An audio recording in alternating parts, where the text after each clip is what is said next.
जय माता दी। बड़ों को मेरा चरण स्पर्श और छोटों को मेरा प्यार। मैं एस्ट्रोलॉजर प्रियंका भारद्वाज स्वागत करती हूँ आप सभी का अपने इस यूट्यूब चैनल पर और आशा करती हूँ कि आप सभी लोग स्वस्थ होंगे और मस्त होंगे। आज मैं आप सभी से बात करने आई हूँ एकादशी को लेकर।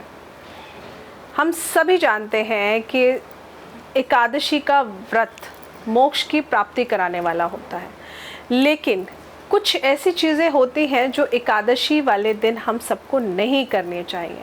तो आज इस वीडियो में मैं आपको यही बताऊंगी कि किन किन चीज़ों से आपको बचना चाहिए। मतलब किसी भी एकादशी के दिन आपको क्या क्या ऐसी चीज़ें हैं जो नहीं करनी चाहिए। देखिए, वैसे भी किसी भी एकादशी पर हम सभी जानते हैं कि हम ठाकुर जी की पूजा करते हैं। प्रभु नारायण का पूजन करने के बाद श्रीमद् भगवद गीता का पाठ करना बहुत ही उत्तम माना जाता है।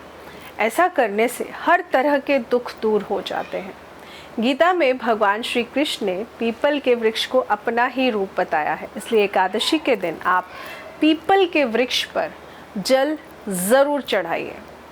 पीपल के वृक्ष पर जल चढ़ाने के साथ साथ आप सुबह के समय और शाम के समय भी घी का दीपक पीपल के वृक्ष के समीप जलाकर ज़रूर रखिए। ऐसा करने से आपको महापुण्य की प्राप्ति होती है। इसके अलावा एकादशी पर क्या नहीं करना है, आप आइए बताती हूँ। सबसे पहले तो देखिए, एकादशी पर चावल का सेवन बिल्कुल भी नहीं करना चाहिए, क्योंकि हमारी मान्यताओं के अनुसार इस दिन चावल का सेवन करने से मनुष्य अगले जन्म में रेंगने वाला जीव बनता है। मतलब उसको जो योनि मिलती है वो रेंगने वाले जानवर की मिलती है। इसीलिए भूल कर भी चावल का सेवन इस दिन गलती से भी नहीं करना चाहिए।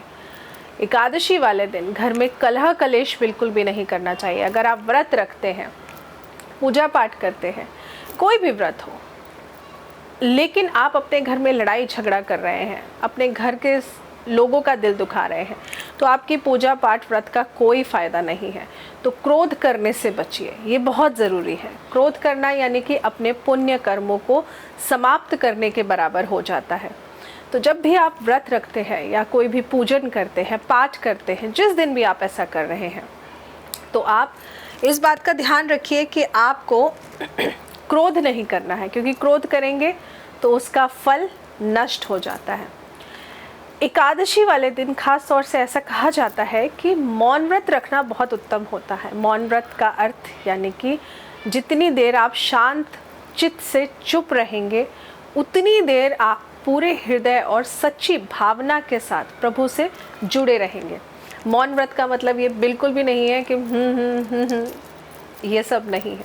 मौन व्रत का मतलब ही यही है कि चाहे आप 10 मिनट मौन रहें, लेकिन उस 10 मिनट की अवधि में आप अपने प्रभु के साथ जुड़े हुए हैं। ये बहुत ज़रूरी होता है। मौन का अर्थ क्या है? मौन यानी कि मोह से दूर होना। जो हो रहा है उसे होने दीजिए। आपको सिर्फ शांत रहकर सांसारिक मोहजाल से दूर होकर सिर्फ प्रभु वंदना यानी कि प्रभु भक्ति में अपने आप को बिल्कुल लीन कर लेना है।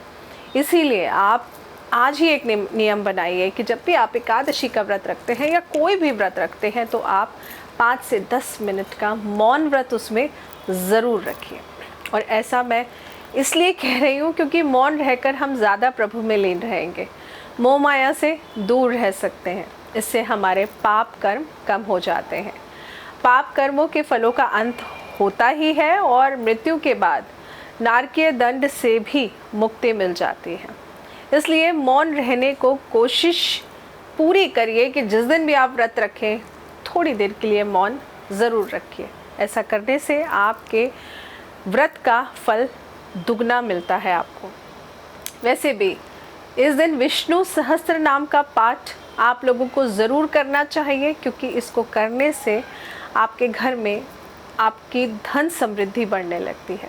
इसे करने से आपके आकर्षण में वृद्धि होने लगती है। इसे करने वाला व्यक्ति जीवन में हर जगह यानी कि समाज, परिवार, देश में हर जगह उसे प्रसिद्धि मिलती है। इसके अलावा क्या नहीं करना चाहिए?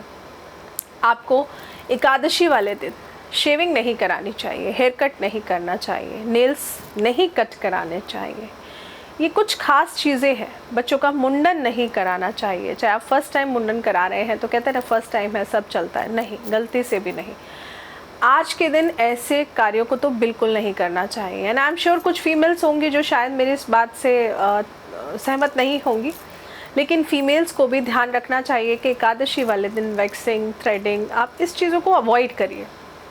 क्योंकि जो शरीर पर आपके जो बाल होते हैं ना, सिर के बाल, आपके बॉडी के बाल, ये सारे हेयर्स ना कहीं शनि ग्रह को बिलोंग करते हैं और शनि कर्म फलदाता है। तो कर्म नहीं करेंगे तो पुण्य की प्राप्ति कैसे होगी? अच्छे कर्म करेंगे तो अच्छा पुण्य मिलता है, बुरा कर्म करेंगे तो वो आपके बुरे कर्मों की लिस्ट में ऐड होता रहता है। तो ये कुछ चीज़ें हैं जो आपको एकादशी वाले दिन बिल्कुल भी नहीं करनी चाहिए। अब एक बात और कहूँगी जाते जाते, इस दिन व्रत ज़रूर करें, और व्रत नहीं कर सकते तो कोई बात नहीं, आप जो नियम मैंने आपको बताए हैं ना, बस इनका पालन करना शुरू कर दीजिए। तो आप खुद ब खुद देखेंगे कि एकादशी पर आप व्रत नहीं कर पा रहे हैं क्योंकि बहुत भाग दौड़ वाली लाइफ है, व्रत पूजा पाठ का समय नहीं है, तो कोई बात नहीं, आप उस व्रत का नियम भी पूरा कर लेंगे तो वो भी व्रत के समान ही होता है। और इसके अलावा आप एकादशी वाले दिन ब्राह्मणों को भोजन कराइए, ब्राह्मणों को कपड़े वस्त्रों का दान दीजिए, लेकिन दान वही दीजिए जो आपको चाहिए। तो भोजन, अन्न, धन, फल, वस्त्र, इन 4 चीज़ों का दान ज़रूर करिए। वैसे भी हमारे ठाकुर जी यानी कि कान्हा जी की कृपा से आप सबका घर सुख और सुखद हमेशा बना रहेगा अगर आप ऐसा करेंगे, क्योंकि एकादशी का दिन हमारे ठाकुर जी के लिए समर्पित है। ठाकुर जी की पूजा करने वाला कैसे, ऐसा हो ही नहीं सकता कि उसको अपने दुखों से दूर होने का रास्ता ना मिले। तो अगर आप लोग एकादशी का व्रत नहीं कर सकते हैं तो जो नियम मैंने आपको बताए हैं, आप अपनी लाइफ में इनको धीरे धीरे अपनाना शुरू कर लीजिए और आप देखेंगे कि आपकी लाइफ धीरे धीरे चेंज होती हुई आपको नज़र ज़रूर आएगी। और इसी के साथ में एक लास्ट बात और कहूँगी कि हेड वॉश भी नहीं करना है। नियम की बात कर रही हूँ तो ऐसा कैसे हो जाए कि कुछ भूल जाऊँ, भूलने वाली थी पर याद आ गया। तो आप एकादशी वाले दिन सिर भी मत धोइए। जो लोग व्रत रखते हैं वो एक रात पहले ही अपने सिर को धो लेते हैं। तो ये छोटे से नियम हैं जो आपको एकादशी पर ज़रूर पूरे करने चाहिए। जय माता दी।